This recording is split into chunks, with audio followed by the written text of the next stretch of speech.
you so much for your patience. A lot of inspirational speakers have gone for the last 3 days.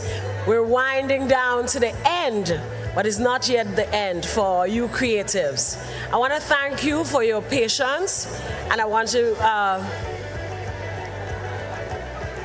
would like to thank you very much for your patience. I trust that you had a wonderful lunch break, and the extra lunch that you had, I hope that was good too.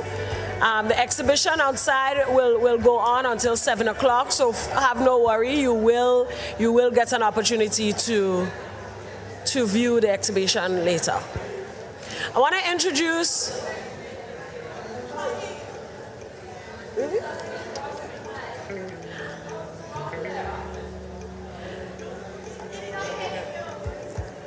I'm not talking. I wasn't talking. All right. I want to introduce Dr. Didacus Jules to make a presentation, and then we'll have our panel discussion, which will culminate the 3 days of Unleash. Let's welcome Dr. Didacus Jules. He will be presenting on One Creative Caribbean. Thank you very much. Sorry?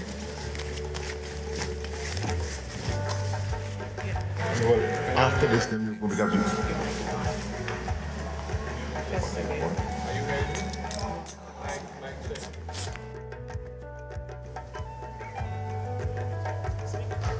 Mic check. Mic check.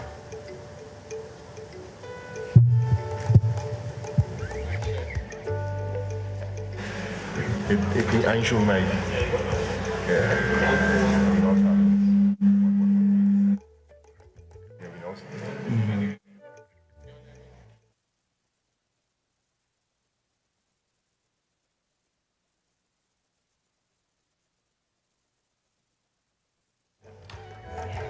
Okay, thanks very much, colleagues. Let me preface this by saying that these 2 days have been like 2 years for me. I have never heard so much energy, creative ideas, enthusiasm in any regional meeting I've attended in 8 years being at the OECS. So my task is to, I think we all agree that there's a dimension of this that is best done through a regional approach. And that's what I'm going to do today, to paint the picture of that regional approach. Prime Minister Dicon and the Minister of Creative Economy, Honorable Lennox Andrews, as well as the person I describe as the creative mind on steroids, Orlando, they all reference the same quotation at the opening of this creative Tete Sam. Now, for those who don't know, the Haitian concept of Tete Sam is like, I don't know if Grenada still has that Creole heritage, but there's a Koudme. Koudme is where it's the community work that we used to do in the revolution. Everybody gives voluntary labor. But in the Haitian concept of Tete Sam, this is a bringing together of hearts, minds, and hands for common purpose. So it's a more profound concept. So this for me has been a Tete Sam. But the quotation that everyone has referenced is that there's nothing more powerful than an idea whose time has come.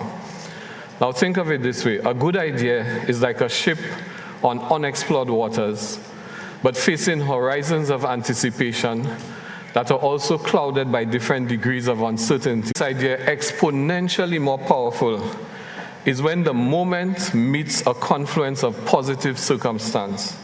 In other words, when the timeliness of the idea gets caught in and connected to favorable winds and tides that enables it to move with even greater speed and confidence towards the land of promise. In the last couple of days, there has been brainstorming, the excavation of experience, the sharing of lessons, and the shaping of consensus for that journey. The many branches of the creative family have reached a point of resolution, and Orlando and his team have a virtual encyclopedia of concrete ideas on what needs to be done. What I would like to do in this One Caribbean wrap-up is to suggest how Grenada's ambition can be the lead ship on this journey and bring to your attention the real opportunities for immediate action that can accelerate our collective journey. And the OECS is already engaged on initiatives with low-hanging fruit, ready to be picked, as well as longer-term and strategic benefits. I also hope to dispel any residual doubt about the huge potential, let me repeat that, the huge potential of the creative economy, and to provide specific examples of how doable and how easy this can be done if we maintain focus. In all of the Caribbean, Jamaica is the best example of the global power of culture. The idea of Jamaica, the brand Jamaica, the Jamaica identity are all distinct expressions on the global stage that gives Jamaica a degree of power and global influence way beyond its size. The culture of Jamaica has achieved more for Jamaica as a small island developing state in influencing and shaping global consciousness than few larger nations could ever hope to achieve through the imposition of their military might or their economic clout. It would be a fascinating thing to undertake a deep study into the ways in which Jamaican culture has not only become a global brand, but more significantly, how it has influenced global politics, the role of reggae artists Marley, Tosh, and many more in the anti-apartheid struggle and the liberation of Africa, in how it has influenced natural and organic lifestyles and the new urban chic, vegan diets, medicinal marijuana, dreadlocks, and so much more. That is the soft power of Jamaican culture. UNCTAD concluded that in 2015, Jamaica's creative industries contributed 3.7 billion, or 5.2% of the country's GDP. It has also been estimated that the royalties from the intellectual products of Bob Marley, including the use of his name and image, if properly collectible, would exceed the national debt of Jamaica. That is the economic power of Jamaican culture. Closer to home, in the OECS, a study was done by the Caribbean Development Bank. What's happening here? Clicker. Just flip the slide for me, please. Closer to home in the OECS, a study was done by the Caribbean Development Bank on Dominica as part of a sample compendium that sought to map opportunities in the creative economy, and it detailed the primary cultural and creative sectors as well as the specific barriers that hinder their growth and expansion. And it concluded, as you see there, that copyright-based industries contributed 41.6 million EC, or 3.3% of Dominica's GDP. And you can see some of the primary cultural and creative sectors that were mapped out in that study, as well as the barriers that were identified, not unfamiliar to you here based on our discussions in the last couple of days. Let me use the opportunity to inform as well that the Cultural and Creative Industries Innovation Fund, the CCIF, through which this study was done, was established in 2017 with an initial $2.6 million in capitalization from the Caribbean Development Bank. And that facility is intended to be a multi-donor fund, which is supposed to support the development of the creative industries sector in the Caribbean. Now, I'm not sure whether it has been exhausted, but Grenada should certainly engage CDB on this. If the time has come for this idea, even if it is exhausted, it is time for CDB to replenish. And I will also add my voice to the appeal to CDB to get this done, not just for, I think Dominica was probably the only OECS member state it was done for, but we want it done for all of the OECS, and starting with Grenada. Then, but to cap it all, colleagues, to cap it all, nothing illustrates the power of the individual contemporary creative than the case of Rihanna from Barbados. The English poet John Donne has asserted, and I quote, "No man, or in this time, no person is an island." But the case of Rihanna demonstrates that it is possible for someone to be more than an island. As I cited earlier in the event, can you flip the slides, please? Yeah. Rihanna's net worth, US 1.4 billion. Billion. The total GDP of Barbados, US 4.9 billion. If Rihanna, as you heard me say before, was a currency, 3.5 Riris would be equal to the entire GDP of Barbados. By age 24, her social media following amassed 28 million on Twitter. And remember, I think we should all be grateful for the presentation made by our Jamaican colleague in marketing, where he explained the power of and the use of social media. And she also had 66 million people on Facebook, followers on Facebook. What does that mean? A single Facebook post from Rihanna to her 66 million Facebook followers, inviting them, wanna join me for crop over in BIM, would generate more buzz than the Barbados Tourism Authority could ever hope to reach, except through a massive budget. If only 5% decided to follow her, Barbados could not find accommodation for the 3.3 million that is 5% of her following. That is the intersection of soft and economic power of a single Caribbean creative. Killer, are you around? If he's not, I hope he's checking this, because that's his brief from this encounter. Reach there fast and flex it for Grenada and the OECS. So here is the beckoning land of opportunity and possibility. Here is the course correction of history from the Middle Passage, a return to Africa. The signing of the partnership agreement between continental Africa and the Caribbean as the sixth region of Africa, as part of the African diaspora, provides unimaginable potential, and most of all for the creative sector.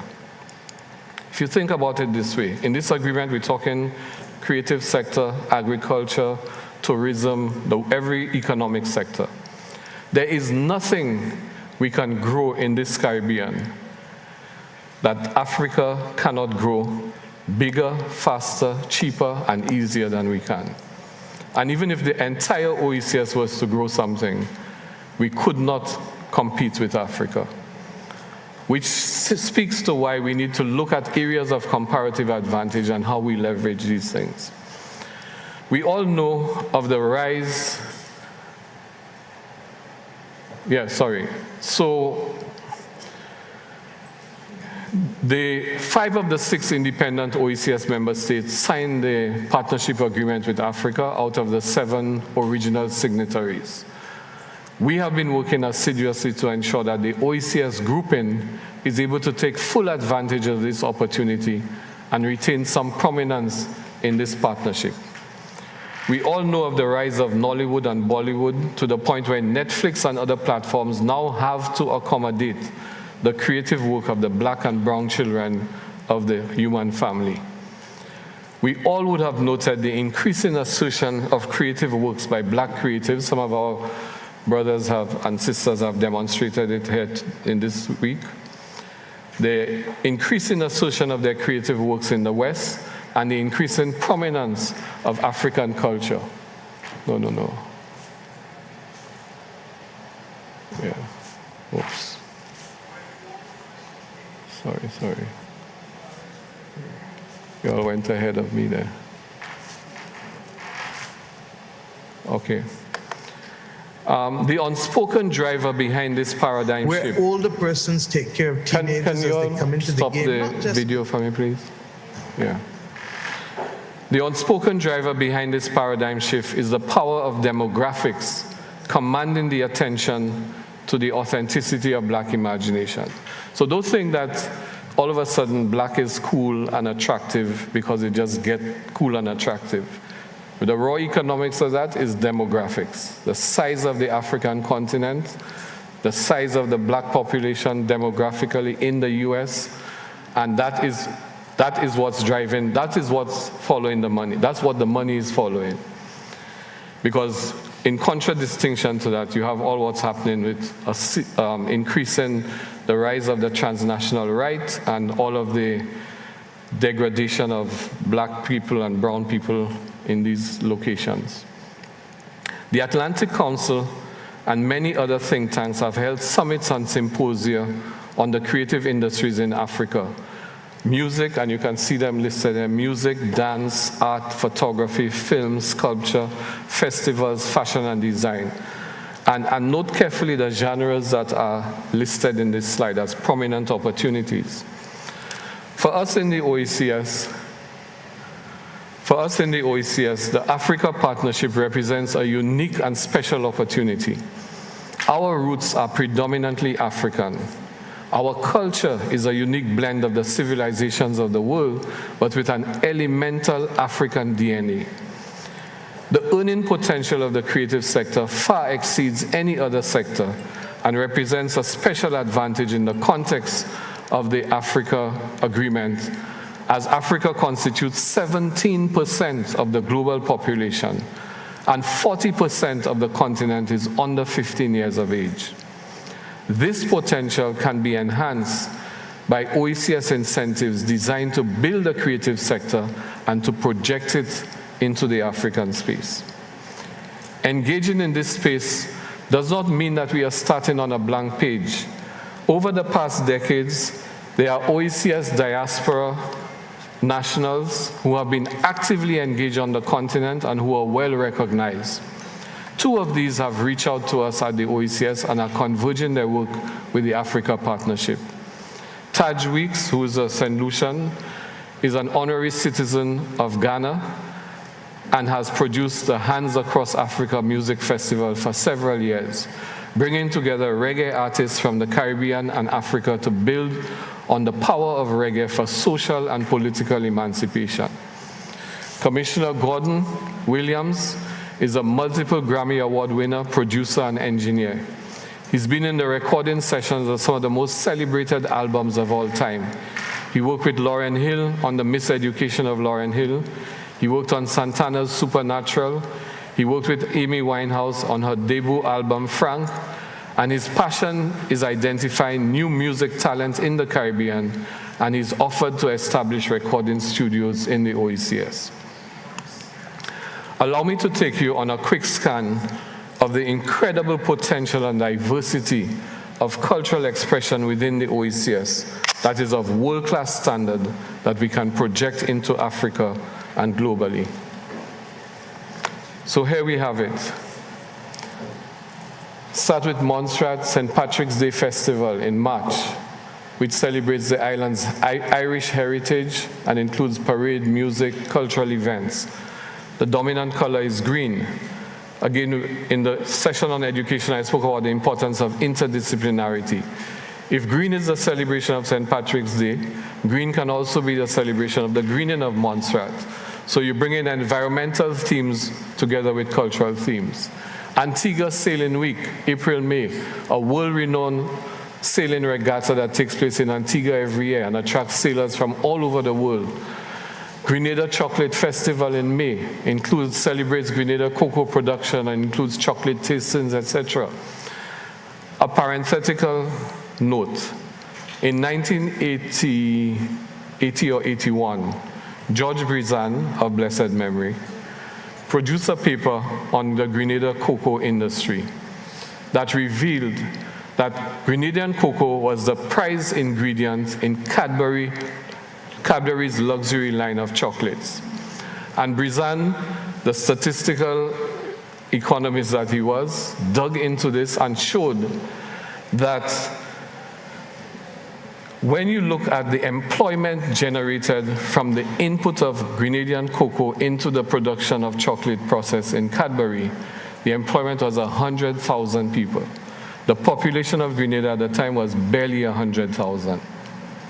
So that showed if the processing of Grenadian cocoa was done as a luxury line in Grenada, every Grenadian unemployment could have been wiped out through that. And more than that, he went on to show the figures of the difference earned by cocoa farmers in Grenada exporting their quality beans to the UK and the difference in value added between the price of the chocolate and the price of the beans. So, St. Lucia, right now, May, the Jazz and Arts Festival. In Nevis, Culturama, June and July, which celebrates the island's culture and heritage and includes music, dance, parades, and other events. BVI, Emancipation Festival in July, August. Dominica, well, best known among us, the World Creole Music Festival. Again, incidentally, people may not realize, Creolophone Africa, Creole-speaking Africa, Francophone Africa, is 2/3 of the population of Africa. Already Dominica has started bringing in African artists to participate. So here's what we propose to Dominica. You continue having your annual Dominica Creole Festival, continue to bring in African artists, but every second year, in addition to having it in Dominica, you have it in Africa. And then that way you attract a larger market.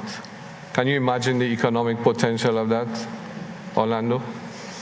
So, and then St. Vincent and the Grenadines, the 9 Mornings Festival, totally unique Garifuna thing, a unique Christmas tradition that includes early mornings, street concerts, cultural events, and so on. So that just paints, and this is not a full picture, but I just wanted to give a snapshot to show you that there's something unique and special in terms of cultural events and products in each of the OECS member states. And then we look at the opportunities in music, and this is where it's incomplete, but we're brainstorming on this, and a lot of what happened here, because we want to use Grenada as a lead ship in this journey, will be informed by your deliberations here. In music, what about us having an Afro-Caribbean Jazz Festival every 2 years? In dance, an Afro-Caribbean Festival of Drum and Dance can be hybrid, as you know, face-to-face and virtual. Traditional masquerade festivals. All of our countries have unique masquerades, but that is elementally an African art form. And we do it just as pure tradition. There's also a dimension of research. Remember the session on education? Your students here, students in the OECS, should be researching to understand what is the African origin of that. There's a lot to be excavated from a point of view of history in this process. There's an interesting story I want to give you all. In the early 70s, as a student in Barbados at Cave Hill, and having been a founding member of something called the Folk Research Center in St. Lucia, we linked up with a guy called Elombe Motley, who's actually the uncle of Prime Minister Mia Motley. Elombe Motley was seen as an outcast in Barbados because he wore dashiki in a time when Barbados was quintessentially English and colonial. And he was pushing African elements of Barbadian culture. So we worked with Elombe, and Elombe built a place called Yoruba House, and brought in 2 lecturers from the University of Ibadan, one a musicologist, and the other was a dramologist. And I don't know how many of you know of the Barbadian landship, just a quick show of hands. But yeah, it's a Bajan thing, but the way the landship is like a friendly society, a Susu type thing, but it is modeled after a European 18th century sailing vessel. So you have a captain, first mate, all the ranks represented. That's the hierarchy of the society. And all of their dances and movements imitate the whole process of running one of those 18th century galleons. Now, those of us from the rest of the OECS used to give our Bajan friends a lot of pressure. We said, boy, you're already colonial.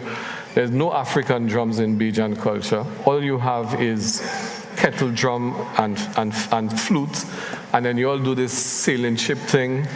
That makes no sense. You know what the African lecturers discovered?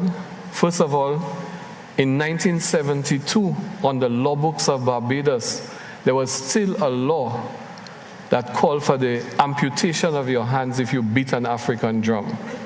Now, clearly, it was below that. Nobody realized that was on the law books till that time. So they brought that to light. It was immediately rescinded, of course. But that explains why in the culture of Barbados, with the brutality of slavery in that plantation space, that African instruments did not exist. They also discovered that all of the dance movements of the landship were West African dance movements, but just using the motions of the ship activity to reproduce these art forms. Again, I want to connect that to what we talked about education, because that's a whole unexplored area for our students to do their own research, to learn about their culture, to amplify the African elements, and more than that, to link back to Africa. That's why I said earlier in these remarks, the return, a reversal of the Middle Passage in a different way to Africa. So, in art, publishing a catalog of OECS artists and their art, curating photo exhibitions of Caribbean photographers. I had tried earlier when I got into the OECS to establish a platform on which Caribbean photographers can put up their art. You try going on any of these regular commercial international sites and look for photos of the Caribbean. All you see is sand and sea and tourism scenes. Very few images of real Caribbean people in their everyday lives. Now imagine all of the photographers we have in the Caribbean, especially the young guys, being able to put their work on a platform and the royalties going directly to them, but managing and controlling the IP. And then we have film. We're talking about OECS participation in African film festivals. Well, again, I didn't even know that there were so many Grenadian. Our friend here, Simon, look at what he's accomplished in the European space and internationally. It's no longer about OECS participation in African film festivals. It's using our own to build our own festivals, but also participate globally. Training for OECS film talent in Africa, training by our own experts from the diaspora. A digital platform for cataloging and sale of film and theater, especially comedy from Africa and the Caribbean. The other genre is sculpture, organizing virtual and physical exhibitions of art, including carvings, designing again a digital platform for the sale of art from Africa and the OECS Caribbean. The OECS actually, on the 15th, is going to be running a virtual trade show that includes the exhibition of works of art from across the OECS. If any of you are not aware of it, because we launched it 2 days ago, and again, our knowledge of what exists in the space is limited. You know, you go by somebody recommends somebody who recommends somebody, and that's how we aggregate. But we now have to make a conscious effort, colleagues, to build a catalog, do a survey, do a census of Caribbean creatives so that we can be in touch with each other, encourage the formation of professional associations, so that, which is what I've done on my WhatsApp. I have OECS not photographers, visual artists. It's only about 32 people, but it's growing because everybody, as we come across people, we add them to the list. And the brief there is not about bureaucratic dictation. I will not set up an OECS culture desk, because that means one person is going to sit there pretending to manage culture in the OECS. The approach we're taking is encourage the creatives in every sector to form their own associations. Debate, discuss, move towards the formation of a professional association so that you can then represent your views. When we have an association, and we're very careful about some of the diligence on this, I don't want two people coming to me and say they're an association of artists, because who you really representing? There was a time in the 70s when in any of the Caribbean islands, particularly one of the OECS states, you meet two people on the street in the capital and they represent 6 NGOs, because in those days money was easy to find for NGOs. So basically what we need is evidence of good governance, an elected executive of a bona fide organization whose finances are properly managed. Once these two criteria are met, you have a seat at the table. We can convene a meeting of the ministers of culture in the OECS to meet with that association for you to present your ideas to the ministers on what you want. We've not even reached that stage yet, but get some of the ideas. The artists are saying to us, the taxes, import taxes on the goods they require for the visual arts is exorbitant and injurious to them. Now the governments, we cannot go to governments and say remove the tax on art materials, full stop. But we can suggest to the governments, consider removing the taxation on goods imported through the OECS pool procurement service for the Artists Association at no taxes at all. So it means only professional artists get that benefit. And it encourages us to work together to be an association that autonomously makes determination of policy on visual arts for artists. So in terms of festivals, well, there's no end of what we can do. I mean, we, in our genetics, is fete and festival. So film festivals, Joint Africa OECS short film festivals with youth creatives, the Dominica World Creole Festival that I said, especially occurring in Francophone Africa, fashion and handicraft, and OECS Export the Runway Festival, linkage of Creole festivals in the OECS with Francophone Africa, Hands Across Africa, which is already happening with Taj Weeks, One Heartbeat, discovering and twinning OECS and Africa music talent. Imagine what these shows on TV, you know, discovering talent. We can do this with our own. Institutionalizing the Tenmi Carriacou with Sierra Leone. I just read last week that this happened in Carriacou, a tribe in Africa who apparently are well connected by descent and so on. Carriacou is descendants of that tribe are in Carriacou. And then jam festivals. Then the fashion and design, incorporation of fashion and design in festivals also, but having symposia on design for designers of all genres. And underlying all of that is the establishment of copyright and licensing protocols for creatives in the Caribbean. And culture need not just be seen in a narrow light. Sport is also a form of culture, and that again is where the performance of black people in that area is well known. So their participation of OECS teams in African tournaments in all of these sporting disciplines, and then sporting development, twinning African specialized sporting institutions with OECS institutions. Let's look at Grenada and its uniqueness. So you have Spice Mass, which everybody knows, August, Carriacou Maroon and String Band Music Festival in April, Pure Grenada Music Festival in May, Guave Fisherman's Birthday Celebrations in June, the Chocolate Festival in May, the Labe Dashin Festival in October. Beyond just the festival part, which is fete and good time, there are huge opportunities in there. There are huge opportunities in there for going deeper and further.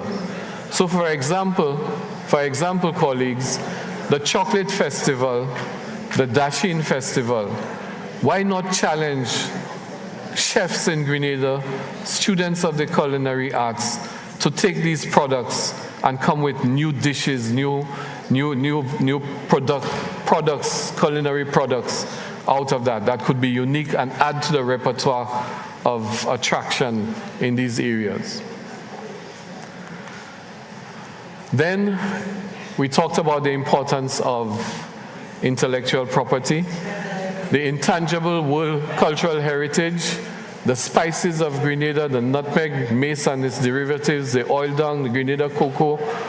All of these things need to be strengthened and protected internationally by the protected geographical indicators and the designations of origin for these products.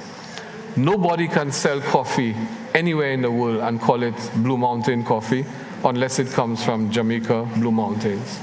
Nobody can sell fizzy wine and call it champagne except it comes from Champagne in France. All of these things there and much more that we have yet to look at in the OECS and in Grenada can be subject to those restrictions and benefits to ourselves. So there are many representations of the universe of creative economy, but I've taken the liberty, and these presentations are going to be shared with you by Orlando and his team, so you can, take your time to go through that. But I just designed this specifically to show the elements of the creative economy of greatest potential for Grenada and the OECS. So the four main pillars, because the creative thing, as we've seen in the last 2 days, is huge and immense. But digital arts, fashion and design, music, the performing arts, and the visual arts. And all of these break out into different ways. And you see this on the dotted lines show the possibility for cross-disciplinary fusion. So when we talk about digital arts, fashion and design, and again, remember the young Grenadian who was in the Royal College of Architecture. Imagine we need to start designing our buildings, not just as modern-looking buildings, or if we want to keep the traditional genre of architecture in place, but we need to start conceptualizing our public spaces as places of peace and harmony and collective goodwill, right? So that requires a particular type of urban planning. So public space design linked to urban planning, right? All of that tied into the visual arts, because again, placing the arts in public spaces, a phenomenon happening in St. Lucia now is on all of the dirty blank walls now, young artists are putting up colorful paintings, and it just that alone changes the scene. Those of you who've been to the St. Lucia Jazz Festival, I remember years ago suggesting to the Prime Minister of St. Lucia, every time there's a lunchtime concert in the square in the heart of Castries, there's a certain sense of calm and peace in the city at that time because of the sedate, cool vibe of the jazz. I'm thinking, but every Sunday we have the police band. Instead of having these nothing against reggae and so on, but sometimes music can either hype you or it can calm you down. And especially when you have a situation of aggravated crime, the role of music in producing harmony in a public space should not be underestimated. So can we have these concerts where we play cool music, gospel music, different, cool down vibes. There's a time for the jump up and the rah-rah, right? But cool down vibes that can improve the public temper. So these are when you get to look at the map, you'll see the possibilities for yourself. To conclude, the creative, these are my takeaway points as my teacher here has pointed out to us. So she don't have to make notes on that. To conclude, one, the creative economy represents our fastest track to niche economic opportunity in the global space. Secondly, the outreach to Africa is the most viable speedway that this idea whose time has come should travel. Thirdly, building the creative economy also requires the radical transformation of education. Fourthly, it is not just about the money, it is about building soft power as well as creating new economic opportunity. Fifthly, and lastly, the creative arts in education is about bringing the imagination into learning and injecting that in all subject areas, science and technology, languages, self-confidence, and so much more. Our creative imagination has always been the source of our resilience as a people. It has fortified our spirit in the long night of slavery. It has empowered us to create something out of nothing. I would say everything out of nothing. It has shaped our dreams, and it is what will create our future. Thank you.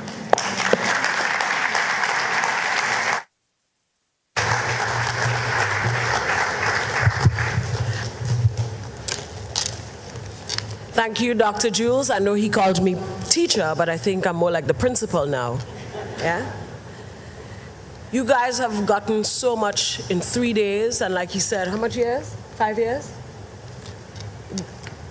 Easily, this conference could have been 1 week, and we could have charged you $250 US. So you should be grateful that this opportunity was given to you for free.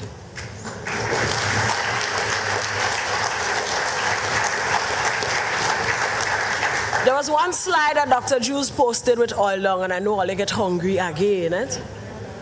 You mustn't do people that. And all they get hungry again? Oh, that one had pork. Is he pork in that one? That was a vegan oil long? Okay, all right. All right, stand with me, everybody, before I introduce our panel. Somebody say, Lord have mercy, what's she making us do? Give yourself a little stretch. Yesterday we had a stretching competition. Today we're gonna sing head, shoulders, knees, and toes. All right, y'all ready? 2, 3. Head, shoulders, knees, and toes. Come on.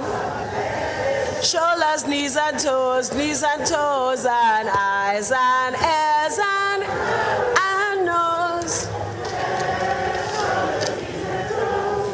All right, don't slow down, don't slow down. Ladies and gentlemen, I want to introduce our panel. You may have your seats. Leading this panel,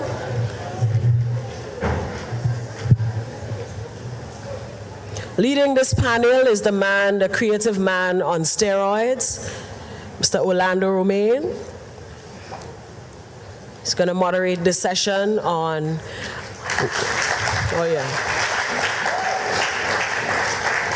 One Creative Caribbean. Oh.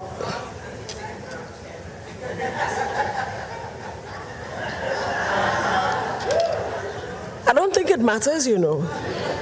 Well, y'all have your own system visually. Y'all creatives ain't easy, and the OCD kicking in. They're like the wrong chair. Your picture is not there.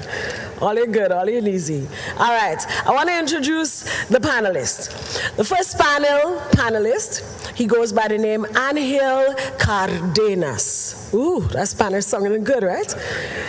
He is the Urban Development, Water and Creative Industries General Manager at the Caribbean Development Bank of Latin America, an Eisenhower Fellow at Eisenhower Fellowships. Angel is a professional with over 20 years of experience, hands-on experience in strategic planning and development finance at the World Bank, among other financial institutions. Representing the Caribbean Development Bank of Latin America, Angel Cardenas. Our next panelist goes by the name Dr. Stephen Fletcher. He's a former ambassador to the EU in Brussels. He was a former ambassador designate to China, and he's currently based at the Rural Development Unit at the Ministry of Economic Development. Dr. Stephen Fletcher. Our other panelists, you already met them this week. Let's welcome back Dr. Didicus Jules. Did he run away? Dr. Didicus Jules and Alison Francis. One Creative Caribbean. Alison, you see your fans there? All right.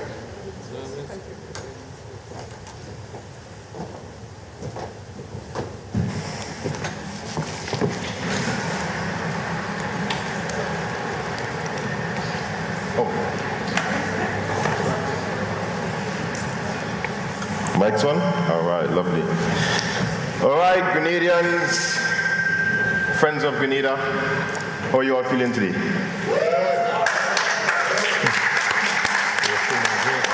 Is there anybody that's excited about the prospects of this creative economy as I am?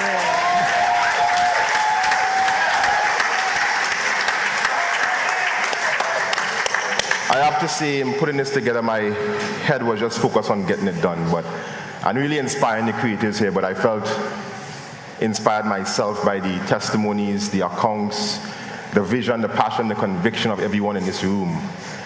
I feel reinvigorated and more convinced that the time I've taken away from my professional life is worth it, to really give back and do something that I felt needed to be done for a long time, which is strategize and push this sector forward for every one of you, every one of us in this room. I was almost brought to tear yesterday by Mr. Killer's story. I was lifting my head up like this, not to show the tears. So I'm really moved by all of this, and as we wrap up, I want us to be mindful of the journey that is necessary to get to where we want to go. It's not going to happen overnight, but I feel with the support of the OECS, CAF Bank, yourselves, the government of Grenada, we can get to that destination we envision.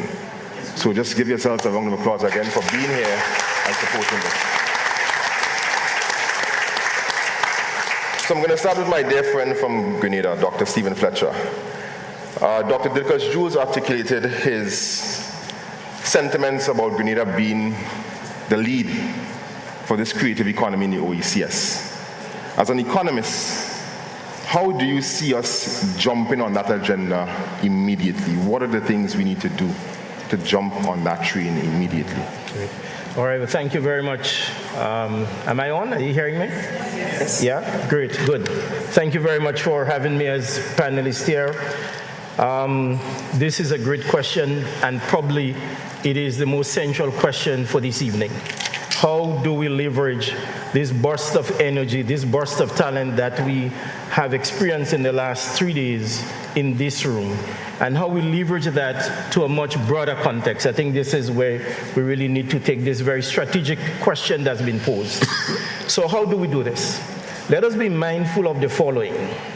Yep, so as I take the next few seconds to help paint a strategic roadmap for where we go, let us understand this.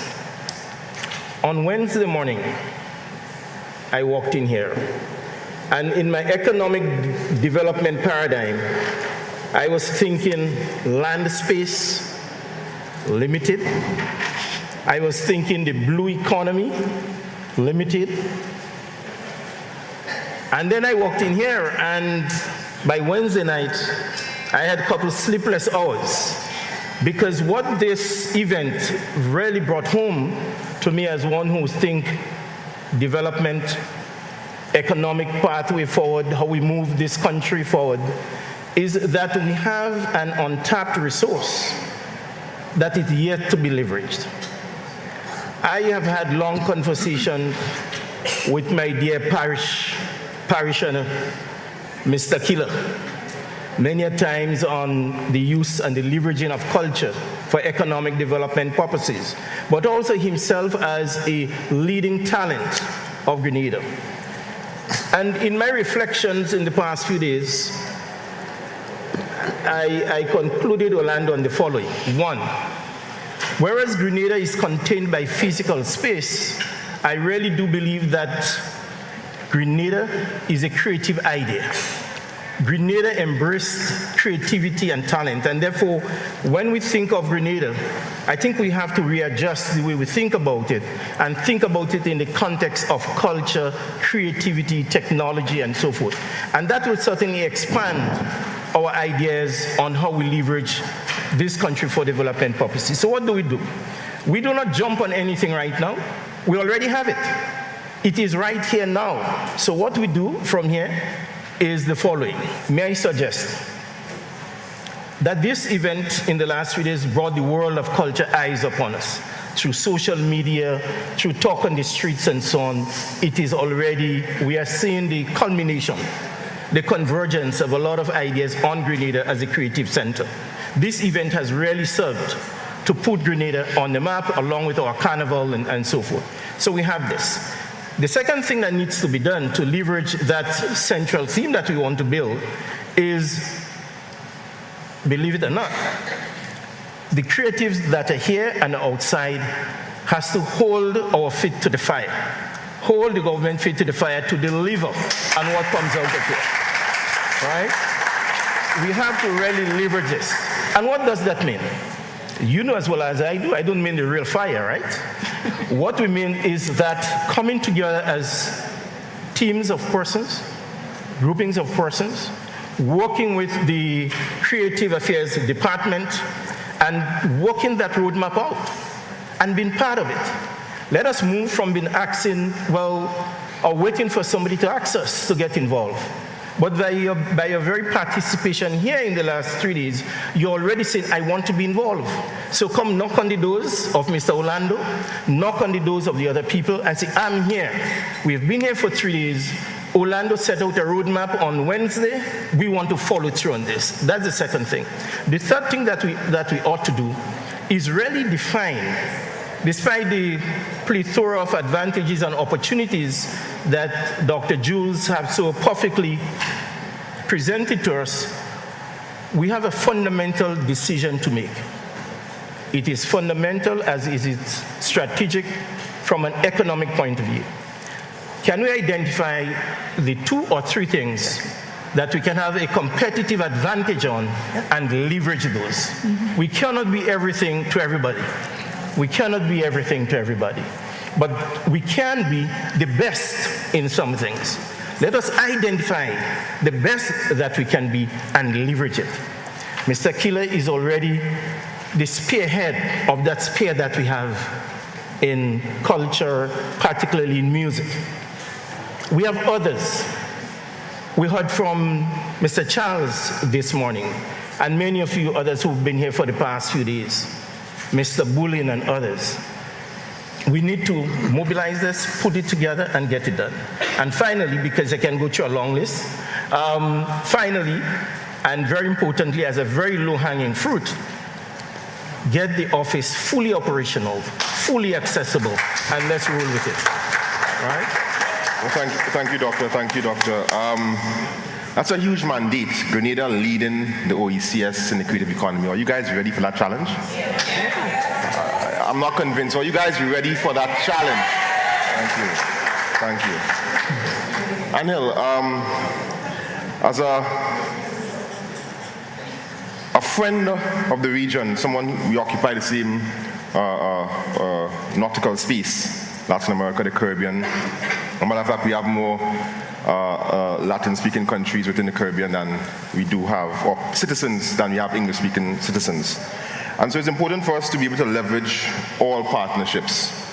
As an expert in development with emphasis on the creative industries, from your standpoint in developing these economies before, what are 4 things you would recommend that we do immediately, and how can your organization support that? Thank you, Orlando. I want to take 10 seconds to thank, on behalf of CAF and myself. I mean, when I flew in today, my colleague Stacy Richards told me, you have no idea the energy you will find in this audience. And I had a long night. I flew from Caracas to Port of Spain, to Panama, Port of Spain, and then came here, 2 or 3 hours of sleep. And I thought to myself, sure. But the second I walked in, and I'm seeing you guys, I mean, this is very inspiring. So I want to congratulate you as well, and thank you for making me part of this conversation. And I'm going to go with the challenge that was just mentioned, because I think the first thing is to actually buy in the idea that the creative industries and cultural industries are the key to mobilize and change the economy and to make it resilient societies. And I'm saying this because we've been sitting around this topic for many, many years. If we think about last October or September, if I remember correctly, there was the first Mondiacult conference by the UNESCO conference. It took 40 years to have that conference. 40 years passed to put culture and creativity industries on the map and discuss about the potential, the economic potential it has. Finally, 168 countries signed and agree that the path forward is the creative and cultural industries. So we need to believe this is the way forward if we want to change, or at least to improve our economic prospects and our job creation prospects in the region. So that would be my first one, and I will give you another 4. So if you allow me just to have 5. No problem. Okay. So based on that, and understanding that we discuss cultural and creative economies or industries because we believe they promote economic growth and social development, I think the first one is to understand we need to make it. We always talk about the employment of the future at the back. We say we're living in an era where there's going to be automated jobs, And there's this 70% of young people in the region that have not the skills or the capacity to enter the workforce. And to make it even worse, they're facing this challenge of automated jobs, and they might not have any job prospects in the future. So what can we do to actually provide them with the future? Employment opportunities. And this is where creative and cultural industries come. But for that, the first thing is that we need to make this decent, sustainable job opportunities. We need to create a market, or at least we need to incentivize that market so there will be employment opportunities. We have to understand this is an opportunity for young people, for the younger generation, to have decent and sustainable jobs. And perhaps another Rihanna will come up along the way, or that would actually be more than 2 or 3 times the GDP of Barbados. The second one is understand, and most of you, and as I was reading the concept note on my way here, came here to see how you could get or secure investment. How could you get funding to move forward with your entrepreneurial activity? We need to rethink how to mobilize resources. Just to illustrate this, a couple of weeks ago at the bank, we had a call from it was in Colombia, a content producer, Netflix content producer, that they had a couple series that they were launching and they needed financing. So we sat down and said, you know what, we could probably talk about this, but we need other banks to join. When we talked to the other banks, our shock was that they couldn't understand the business model. They had an amazing idea, but that amazing idea and product did not fit the typical standards of credit analysis assessments.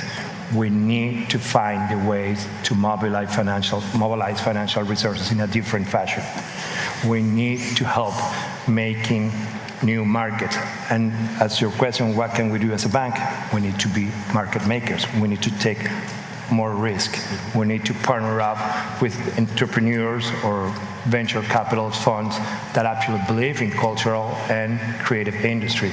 We need to develop an asset class of this. If we do that, if we get scale, then we'll be securing enough funding to make, again, those job opportunities I was talking about before. But then it is key that we don't lose sight that creative and cultural industries are rooted in our territories or our cultural heritage. I mean, it is our natural capital, our cultural capital that would give you the upper hand or the advantage to move forward and be competitive. I mean, it is the music, it is the spices, it is the chocolate, are the festivals that it was mentioned in the keynote speech that could actually craft our strategy to export our culture, our creativity around the world. But in order to do that, we need to remain in connection with our territories, with our people. It has to be bottom-up approach consensus. And to do so, it's key. This understanding of creative and cultural industry strategies are rooted in our planning processes and in our discussion at the bottom of our societies. I mean, I do not see, or I cannot see, a mayor in anywhere in the region or a governor talking about development or planning without incorporating culture and creativity. If that doesn't start at that level, we're missing out. If that doesn't start that we take into account our monuments, our historic centers, our buildings, our heritage, our cultural heritage, we're missing out. So that needs to be incorporated. And the other thing, the fifth, that I think it needs to be done, is to facilitate conditions for network development and specialization of agents, sectors, always linked to culture and creativity. And this is artistic expressions, local knowledge, cultural diversity, what we're doing here. We need to have people sitting down in the same room, collaborating, and leveraging with others' advantages and capabilities. It's the other way, it's the only way to move forward. And I'm going to give you, if you allow me, a sixth one. Thank you. I'm just very happy to be here, so. Scale.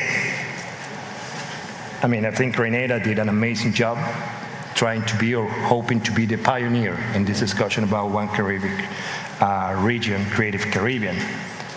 But alone would not be able to do. You need to join forces with the other islands.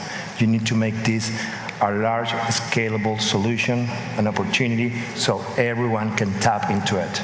That would require definitely difficult conversations with your neighbors, but also very fruitful conversations when you will see and identify the opportunities. And this is my bonus one. That's where we can help.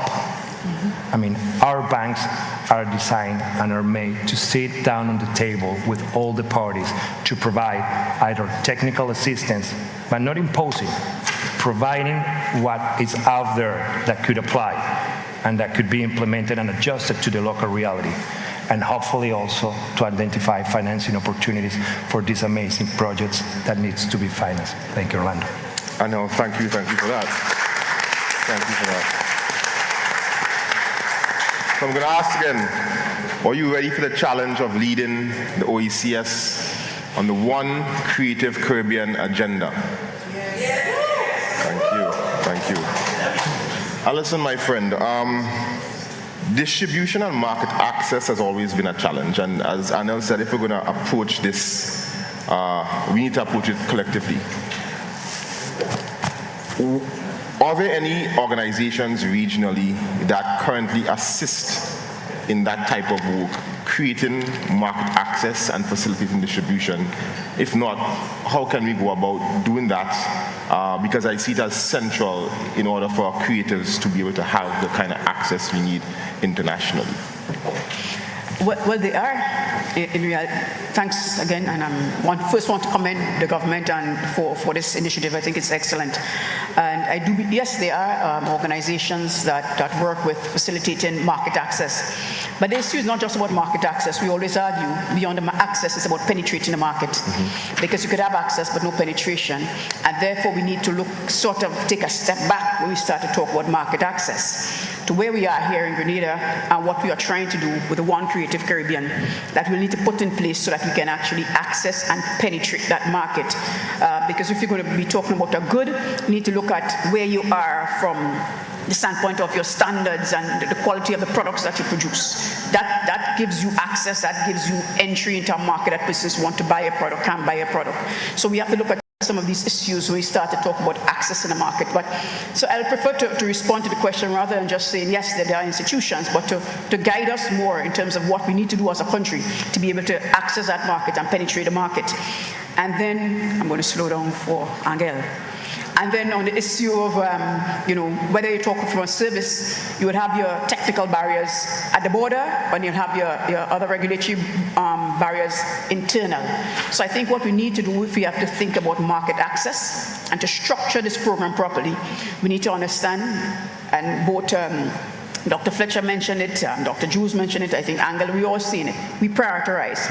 And once we've identified these sectors, we then need to go down to the granular to address the issue of the technical and non-technical barriers to entry into these markets. And once we have addressed that, the market access then becomes just smooth, penetration becomes smooth, you can trade. And so, yes, there's support, and I think, as Angela said, working with the development organizations within the region, whatever it is with the CAF or SIF, whatever programs that we have, we develop the proposals, we look at the sector, we see what is needed, and we can access, and we can get the support to be able to access. But I think it has to start beyond just about organizations getting access, but going to developing the product or your service to a point where they can actually penetrate the market. And these same organizations will get you there. So I believe some of the good points that were already made by Dr. Jules and we have been speaking about, I think it's also on your roadmap in terms of having that platform is very critical for the access, because that conversation needs to be had, a relation needs to be developed. In new economic theory, it's not just about making a profit, but building relationships. And if you have a good relationship, everything then flows. So build a relationship with the markets that you want to be able to access so that they can enter the market. Craft items, sometimes the first point of trade is not necessarily a big shipment leaving your country, but somebody leaves your home with that small craft item, a painting, and somebody sees it, they come to visit you, they like it, they tell you next time you come up, you start your suitcase trade as you know it. And then that's when the market goes, the tourism. And so if you're going to talk about access, I've said it every time I come here, trading and access is not only about leaving. You can trade, and when the services come in, you also trade from your tourism, which is so critical. And in line with what Angel said, the issue of your development agenda. So once we tie in everything and we have a cohesive approach, market access, market penetration can run quite smoothly. Thank you. So Dr. Jules, the gentleman who's advocating Grenada's role in leading this agenda toward the OECS, we are certainly ready to embrace this bold initiative and bold mission. It requires One Creative Caribbean requires a harmonized approach towards developing the creative sector. Common policies, common legislation, common access to funding, and certainly education. A big one is policy and legislation. How can the OECS support us in that first step? Well, I listened carefully to Alison, and the issue of policy is a huge area that needs to be attended to with some urgency. And it's not attractive work, but it's going to require serious effort on the part of all of us in the OECS.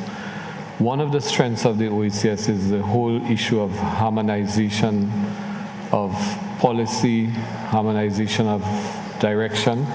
But let me emphasize that for us, harmonization does not mean sameness, because that's something that people often assume, that when you talk about working together, it means everybody must be on the same page at the same time doing exactly the same thing. No. What we try to do is to create the frameworks that enable whatever differences exist among member states or nuances of policy to be accommodated within a common framework, but that framework provides us with a sort of skeletal unity that can bring us all forward together.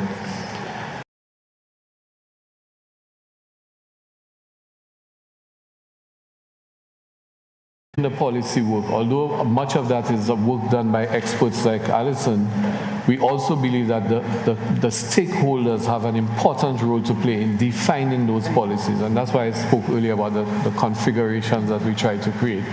So working groups across the OECS, bringing together representatives of the creative sectors together with the legal drafts people, a lot of debate, discussion, looking internationally at best practices, drawing on our colleagues at the World Bank, CAF, the other multilateral institutions to see what is the international best practice and how can we adopt and adapt that where we don't have these policies to define something that works effectively for us.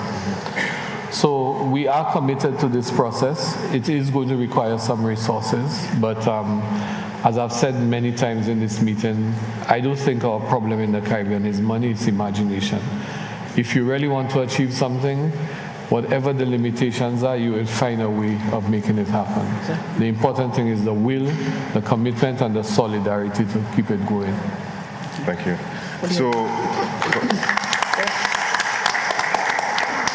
So we have a vision, we have strategy, we have access to funding, specialists to help us with the technical work, and an organization to drive the agenda for us.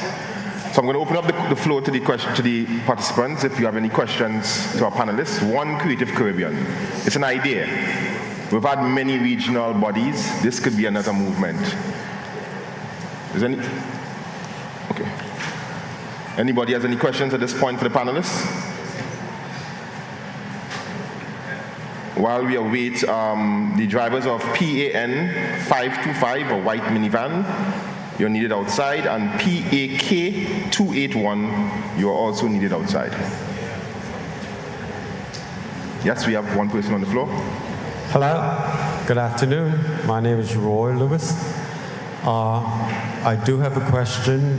It's for any one of the panelists, probably you, Orlando. Mm-hmm. And my question is simple. I kind of admire Roosevelt, and he says, walk soft, carry a big stick. To me, the big stick here is everything that's been said here for the past couple of days. And I would like to know if there's any way that that is available to either persons here and who maybe speak to get a copy of this information to take back to our communities, our churches, et cetera, et cetera. So, if I got the question you're asking, the presentations will be available? Totally catch Yes. the question. Yes, so all the presentations will be made available to the participants. We'll create a link on our website, www.creativeaffairs.gd, for you to download. And we have a database of all the creatives who are registered here today, and we'll distribute it via that database also. So you will have access to it. Additionally, all the videos and live streaming will be packaged and distributed to yourselves also. Thank you. Welcome. The light, please. Thank Good you. afternoon to all. Over and over the point being raised about associations, forming associations so that, the different groups and, could themselves go about the process of creating and advancing their cause.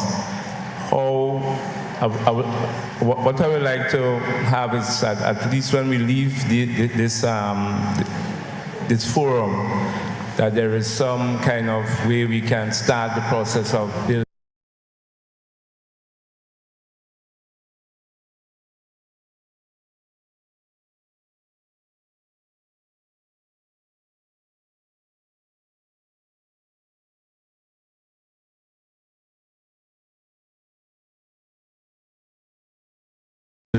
that association, whether the office can help to facilitate. In the subsectors, so the filmmakers, the musicians, the visual artists, the publishers, you guys have to form your individual associations and craft what you want for your individual sectors. We are facilitators and enablers. Orlando, if I can add to that, it's not only about mobilization, it's also about what I would call evangelization.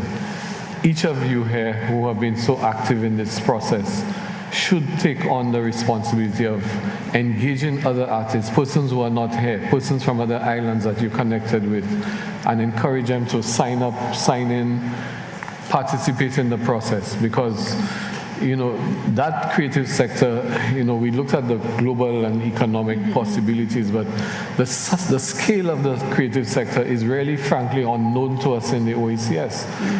Who are the artists in each country? We may know some of the more prominent ones. There are a lot of young people with aspirations to be artists, a lot of talent that needs to be discovered.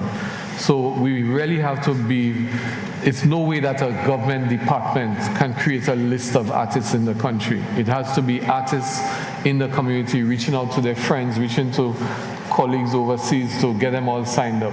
I've spoken to Orlando about the need for the participant list in this conference to become a nucleus for a database of the OECS of the creatives, right? So, and then we can then reach out. Orlando, in line with that, we have not used that word in quite a while. Unleash. What I want you all to, we have been speaking over the last few days. I think we all came with that energy. I know for sure. I'm still very pumped up, right?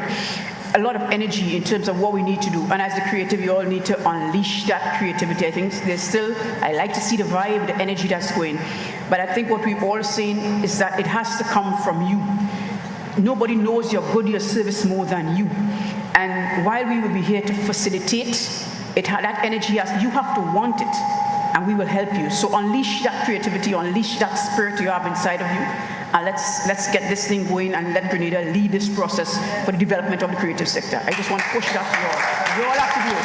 It starts with you, not with the government, not with the facilitators. It starts with you. Find the people in your circle and push them together. Get them energized. Doctor, you want to make a point? Yeah, if I may just add to the last question posed and to the responses provided thus far. If I recollect well, there is a service-based organization that already exists. I think it's part of an outcome of some CARICOM's decision. It is based within the structure of the GIDC. Is it the Coalition of Services? It may not, the Coalition of Services. The Coalition of Services. Network of coalitions of services. Absolutely, yes. That exists, and that could become the part of the forum or to which people coalesce to get things done.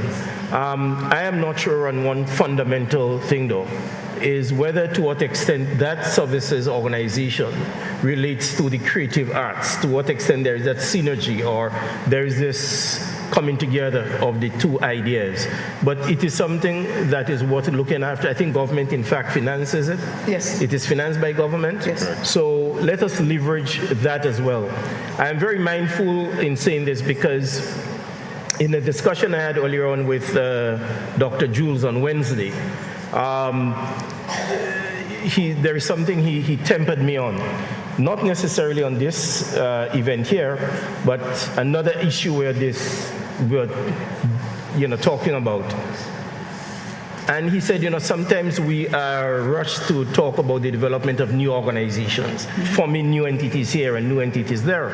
But maybe there is something that already exists that we need to pull out of the cupboard, dust it off, wash it out, paint it over, all right, and unleash on it, all right? So probably we need to look at that as an option to build in the institutional framework that is needed to move from here. If I may, Orlando, as I have the stage here, I want to advise on something. Many a times we have these beautiful discussions, this unleashing of the spirit and the discussions of, all these nice and beautiful and wonderful things. And then we leave here and we go our separate ways into our separate world, and then things really fall apart, things fall down. Now, again, it is up to all of us here to work together to make it happen. This is a wonderful space. The last time I felt so good about things, Grenada, and the future, and the pivoting of things to come was way back when I was a youth and a student. I am feeling the spirit today. The spirit is back, the spirit has been revived, and I see some smiling faces around certain tables. I may call one name, Dr. Crawford is smiling brilliantly, and I think she understands what I speak of, and might be others in the podium. So let us leverage what we have. Let us take advantage of this moment. Malaika? Check. Hi, I'm Malaika Brooks-Smith-Lowe. Thank you so much for this event. It has been amazing. And just in terms of the last thing that was said about leveraging what's already there, a lot of the challenge is capacity building. Many of you know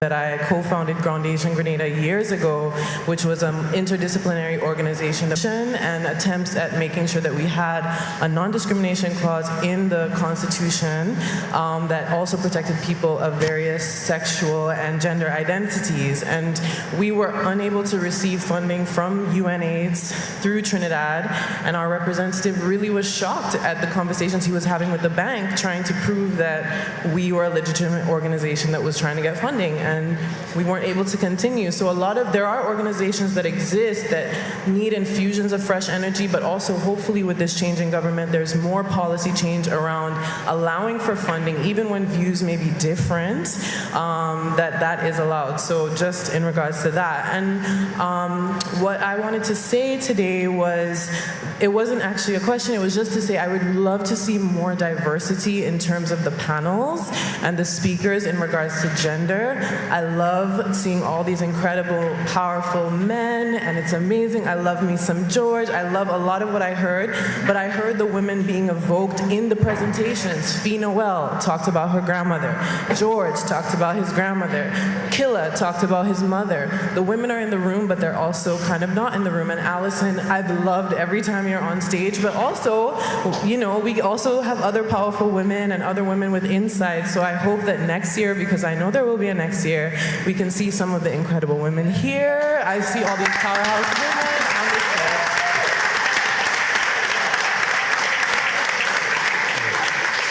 Malaika, I have to agree with that point, and I will say there are tons of powerful women who are behind the scenes driving this also. You will get to meet them shortly.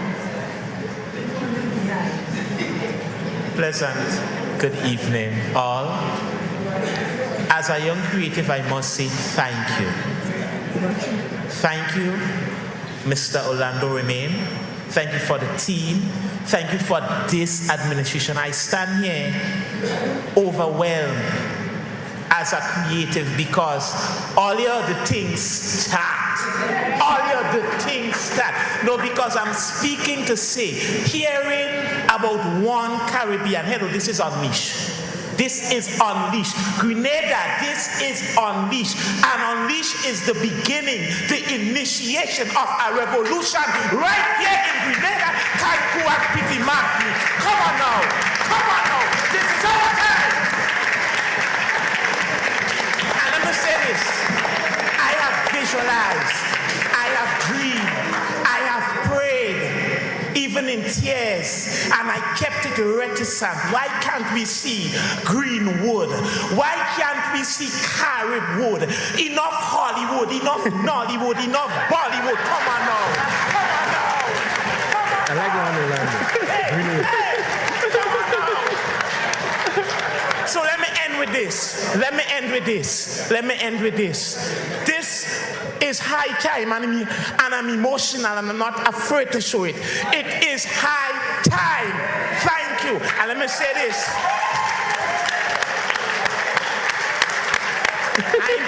I ain't done. I'm unleashing. I ain't done. Sorry.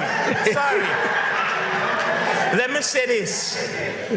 Start the thing right. And I know you guys will, but while I'm saying it, something like this, don't rush the process. I said it already. Start it right. Let it be authentic. It's ours. Let we make it ours. And be careful. All you know what it means to read between the lines. Read big and real sense. So what I'm about to say, in making it ours, let we watch the influences. Hello. Because we don't want to lose self, even in internationalizing what is going on here. Because Grenada is conception womb. And when Christopher Columbus came out and kill off somebody, he saw something, but like the divine God, he saw something and he said, this is conception womb. The womb right now is birthing, and let we birth it right. Thank you.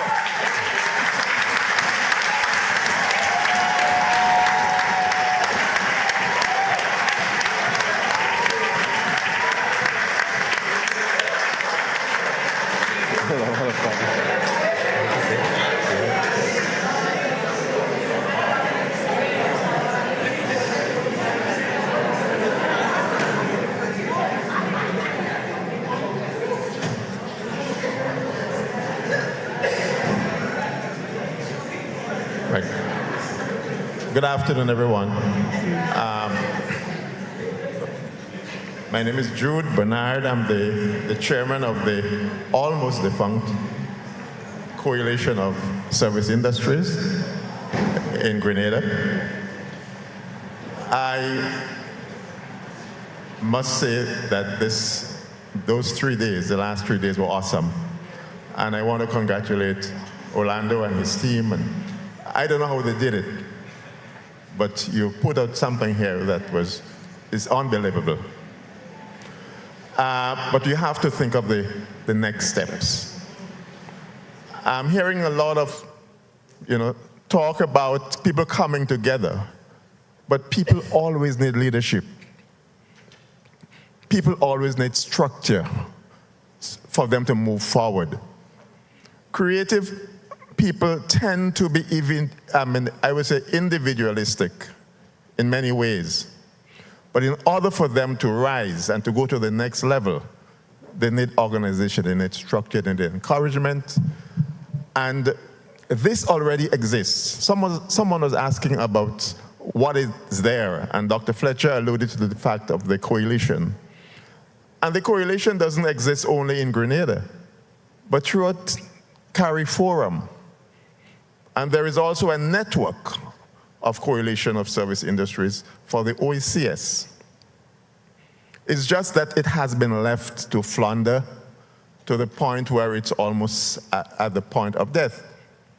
But that structure that is responsible for the development of not just the creative services, but all services, from the hard hat, engineers, architects, to the soft touch of the massage therapists and everything in between, including the creative services, are part of that umbrella of the Coalition of Service Industries. And as I always say, the coalition is an association of associations. So it encourages people of like mind to associate. Because when you associate, when you come together with your energies and your zeal, you can self-regulate, you can set standards, you can set up a proper mechanism for training and development, you can receive funding, and so many things can happen. Many of the things I had mentioned this week, very excellent things about how to get the contracts done, how to get paid. All of those things are included in a program by the coalition called Services Go Global. 20 units or more. And I think we have to unleash that sleeping giant, the Coalition of Service Industries, and let it be a part of that machinery moving forward. We don't need to reinvent the wheel. It is there. We've got a new system of energy. We're probably moving from the internal combustion to the electric, but it's still a car.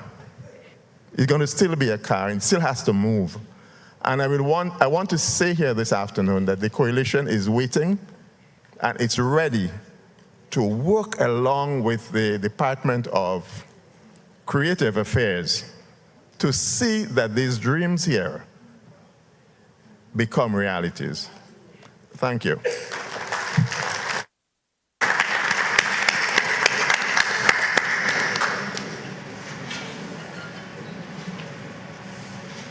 Good afternoon, everyone. All right, so I just want to go back to the question that was asked earlier. I wrote it down so I wouldn't forget what I was going to ask. All right, what is your advice to all of us, the creatives, on creating these bodies that you mentioned, right? When we've been cultured from young to be competitive and contentious on a peer-to-peer level, right? I'm asking because we've tried creating associations in the past, and with the lack of administrative and institution building specialists, people with the knowledge and ability to construct such organizations, it tends to degrade into subgroups, internal fighting, and eventually fall apart. So the question is, knowing that we've been cultured this year for how many years? This is the start of new chapters. How now do we start changing that so that we can get the peers involved in a constructive way, as opposed to competing as to, okay, I want to lead, and I want to be the CFO, and I want to be in charge of finance, and I want to this, and eventually nothing happens.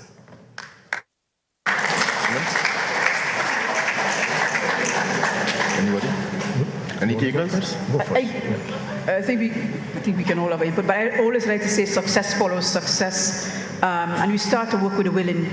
You can't expect everybody to be on board. We are individuals, yes, we are individuals, and so there would be fallout if we keep saying that. If we are not positive, if we keep seeing the glass as half empty, we'll never try. So for me, it has happened, yes. In my earlier days here in Grenada, we set up the Coalition of Service Industries. But the point is that we are aware, yes, there was that issue of trying to get associations, and they fall apart. But you work with the willing, and I do believe that success follows success. So you work with the willing, you can't be it to everybody. You work with who you have, who are willing to work with. Success follows success. Obviously, we will try to put a safety net as such to deal with those that will fall out. But you cannot, and everybody cannot agree with what. Sometimes you have to agree to disagree. But my thing is that we recognize that, yes, we have been ingrained and you've gone about being individual, but I think we can still come together, and success would drive success, and we'll pull each other along, knowing that there will be fallouts. We put that safety net in place. That's just my humble opinion. Thank you, Alison. Anybody else want to chime in on this? Yeah, I would want to add a little to this critical question that you have laid it out right, my brother, that we have been culturalized in a very competitive environment. And certainly for the artists, in many persons in the artistic industry, it's about competition. Because one of the things that by your art, you define yourself.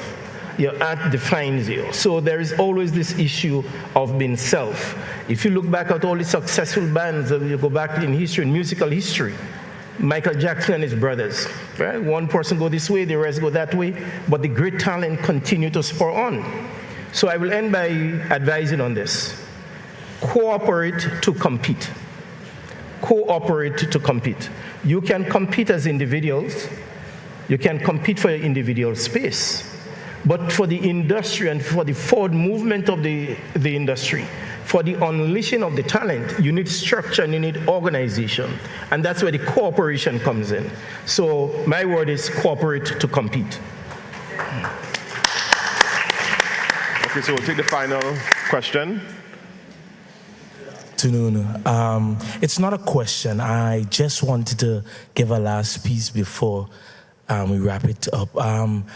I honestly believe that we have to change our mindsets towards this. Because this is not a simple task that we're embarking on going forward. And continuing this for the longevity that we're trying to, we must wash our minds of the way we used to think and once process thoughts and once express emotion of dislike about something or constructive criticism and encouragement that we give to others must change, and the manner in which we deliver it. Yeah, we have to change how we speak to people when we're trying to tell them, well, my brother, you're doing well, but I think you can do better. We have to know how we speak into people. We have to know that we have to give an energy of positivity when we're giving that criticism and not fight on each other. We must, because if we do not change our mindsets towards creating this positive, beautiful future that we want for ourselves, it will wither very quickly. So I urge all of us here, because I don't think the people here are the people who would be part of the tearing down or part of the gossip or part of the comments that do no uplifting. But I want us to encourage our friends, our people, our peers. We start talking different. We start saying the things that are going to make people, wow, that's an interesting perspective. Let's start talking different so that this would be an actual reality because we're thinking differently. And we have to start doing it on a continuous basis. We have to meet and talk to each other like this, right? So that it becomes natural, because this hasn't happened in my lifetime. And I'm not so young, yeah? So I just urge everyone here who's listening to go forward and let's be positive. Let's change our mindset and let's be helpful and constructive with each other and be our brother's keeper, because we all want to see other people strive. It's okay to have somebody else, be better than you and you admire that. And you're all doing the same thing and they're better. And it's like, how do you do it? Tell me, how can I be as good as you? There are some people who are going to gatekeep. There are some people who are going to hold it back. But let's try. Let's at least try to change our mindsets and go forward and be positive. Thank you.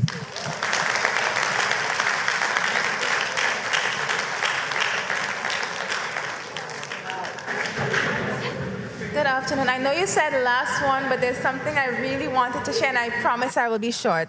Can I? Okay. What I noticed today in our breakout sessions was that we all had a lot that we needed to say, and we haven't had the space to say it. So not the platform, but the space, the location, the area where we can gather and discuss. So even though this 3-day conference is over, I don't know how possible it would be for, this is more to you, so Orlando, for the ministry to facilitate spaces in a sort of a town hall sort of format for each discipline, where we can know, okay, at this time, on this day, and this week, I can go here and meet other people who are specific to my discipline. A writers forum, a visual artists forum, a dancers forum, a film forum, where we can finish knocking out the details of what it is that we need so that we can come and present it to the ministry, because we really haven't been able to do that. The point is taken, and the answer to that is yes. I also want to encourage us to use digital technology so we can convene much easier. We have persons in the rural communities, in the urban communities. Technology really brings us together, or can bring us together. So, but we will certainly do our part to facilitate that process. Oh, wow. So, last. Just quickly, one of the things that we've used very effectively in the OECS is WhatsApp groups. I have a WhatsApp group of heads of government alone and myself and the governor of the central bank. Every ministerial grouping is on WhatsApp as a group. We have, for example, ministers of education of the OECS as one group. We have permanent secretaries. We have the chief education officers.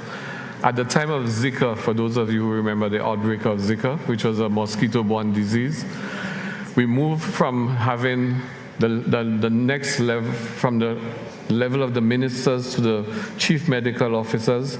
And because of the threat of mosquitoes, we set up a grouping of the environmental officers in the ministries of health.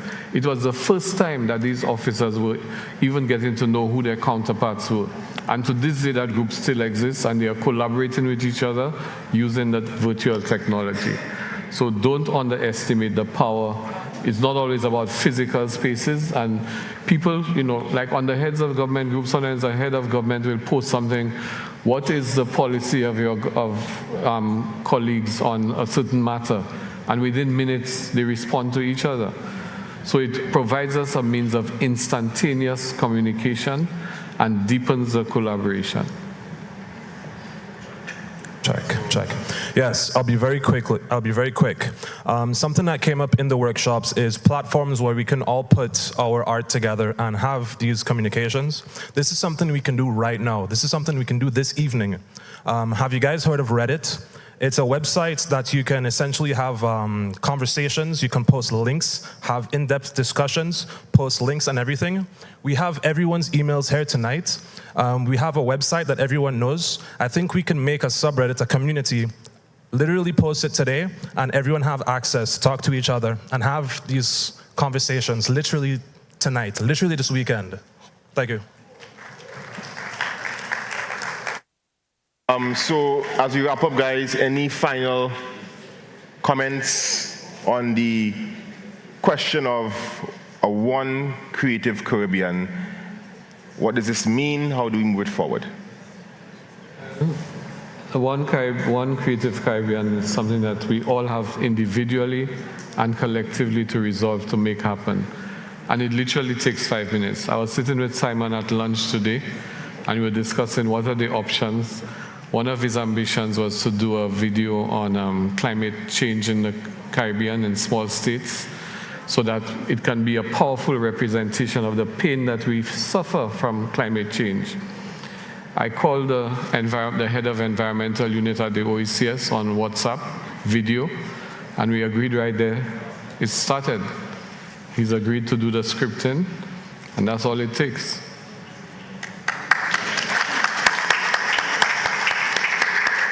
I believe that Dr. Jules laid it out in terms of that one of the last slides, where she took the liberty of setting up what that mapping can look like for the One Caribbean. And I think that's a starting point that we need to look at.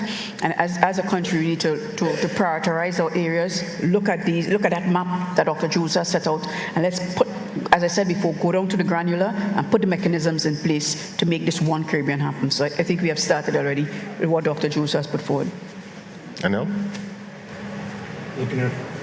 Looking at it from outside, to me, it seems like a building block strategy. I mean, I think this is the right path to start talking nationally. Yeah. As you mentioned, to prioritize, but don't lose the big picture. Mm-hmm. I mean, you need to build this with your neighboring countries. I mean, that's the only way forward. I mean, you need to develop scale. Yeah, I would just like to challenge the organizers ourselves, and certainly persons here, to take a deep dive into our communities. This conversation that took place here over the past 3 days need to be anchored in our villages, in our towns and your parishes throughout Grenada, Carriacou, and Petit Martinique. And by so doing, we'll be building the genuine One Caribbean link that is required. So let's drill down to our communities, take the conversations to our people, find the talent within the villages. That's where it comes from, our villages and our communities, especially the rural communities, if I may say so. All right, so thank you very much. Thanks for having me. Yeah. All right, thank you, ladies and gentlemen, and thank you for your listening ear and participation.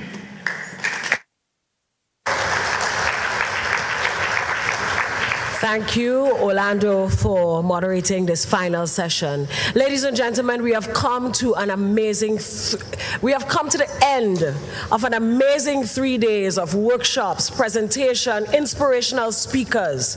And I wanna thank you. I wanna say thank you. Special thanks to all our friends who traveled across the world to be with us today, and the last 3 days. Let's give them a round of applause. Thank you so much for being here. I want to say thanks to our sponsors, the Government of Grenada, CAF, Development Bank of Latin America, Koyaba, Mount Cinnamon, Spice Island, Beach Resort, NLA, the Office of Creative Affairs. I want to say thanks to our suppliers, the people who are working the cameras, the photographers, all of you. And I want to say special thanks to the planning and execution team, and I hope I don't forget anybody. Kareed Clement, Hervin Hood, Akira Patterson, Christopher D. Riggs, Alison Francis, Eugene Gittins, Aquino Romain, Teddy Frederick, Ricardo Keynes Douglas, Anisha Lett, Tamika Gilbert, Abby Jeremiah, Colleen Perriman, Rian Solomon, Margaret Belfont, Faye Thompson, Gail Purcell, and of course, the brainchild of this amazing event, Orlando Romain. And to my fellow creatives, you have been amazing. Thank you. And remember, the problem is not the money, it's imagination. Nothing is more powerful than an idea whose time has come. And ladies and gentlemen, the time has come. Unleash your potential, unleash your energy, and unleash your creativity. On the count of 3, I want everybody to say with me, unleash. On my count, 1, 2, 3. Beautiful. Have a wonderful evening. My name is Neela Etienne. It has been a pleasure to serve you. Join us outside. We have a concert, a 3-hour concert, and of course patronize the booths. All our creatives are there waiting for you. 2 million years ago, there came a great rumbling from deep down in the bowels of the ocean floor. Earth with wind met fire exploding with awesome fury, and the mighty seas were parted. Just like that, we were born. Volcanic lava, liquid and fluid. Volcanic rock, rich and resilient and ready to sustain life. And winged creatures of the air rained seeds upon the rock, and the seeds took root and grew. Ginger lilies, lantanas, petunias, heliconias, poinsettias, bougainvilleas. And stately palm trees sprung up along the rocky bays and sandy beaches. And the rainforest grew up in the hills beyond our reaches. And so our rock became paradise, with flowers and trees and birds and bees and people, blessed and highly flavored people, olive, vanilla, and chocolate mixes, people searching for wealth, survival, and power, and other types of fixes. And the people on the rock were blended in a stew. The Caribbean pepper pot, the Grenadian callaloo.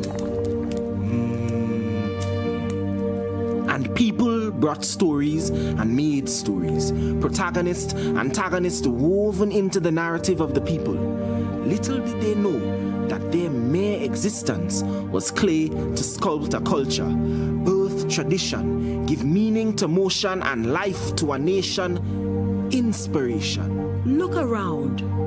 What we lack in size, we pack in imagination. Imagination. our untapped resource. We source from outside what we have innately within. But I can feel something coming. Something is coming. Something is about to start. A spark is all we need to unleash this fire. From the minds of the creative. Minds given by the Creator. Infused with color and song. Ideas and rhyme. Perfected with time. Aged wine. Blended with emotion and soul. And stories untold. An intoxicating concoction. Our market, the world.